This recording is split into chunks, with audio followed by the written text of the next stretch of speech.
Good morning or good afternoon. My name is Harrison Schwartzman. I go by my middle name, which is Adam, just to make things complicated. I'm a graduate of Denison University, where I earned my bachelor's degree, and I have a law degree from Washington University in St. Louis. I currently serve as a special counsel for the U.S. Commodity Futures Trading Commission, which is like the SEC's cousin. And I also serve as an officer, a commissioned officer in the U.S. Army Reserve, specifically in the Civil Affairs Branch.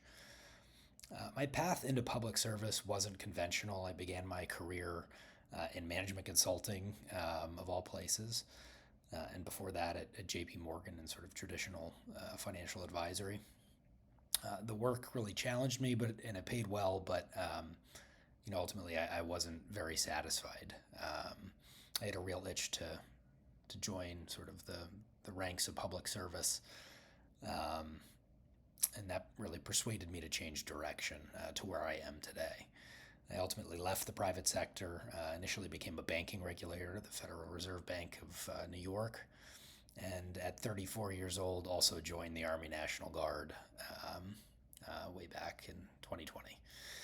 So, what I hope to bring to the Sanford community is shaped by the path that led me here. I grew up in Kentucky, where I learned the value of open dialogue and the importance of community.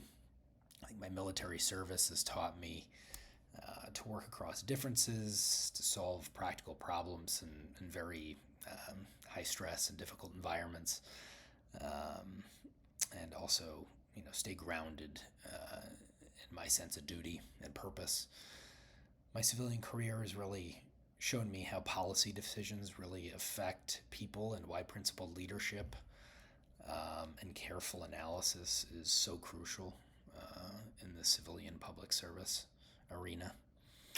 At Duke, I hope to contribute those perspectives to the classroom while learning from my peers whose backgrounds will be certainly different from my own, although I imagine there are some that are probably closely aligned as well. But I'm applying this program because I want to grow as a leader, deepen my understanding of policy formation, and prepare myself to take the next steps in rank and responsibility in serving the public in both my military and civilian careers. So that's me. That's why I'm applying, and I thank you for your time and consideration of my application.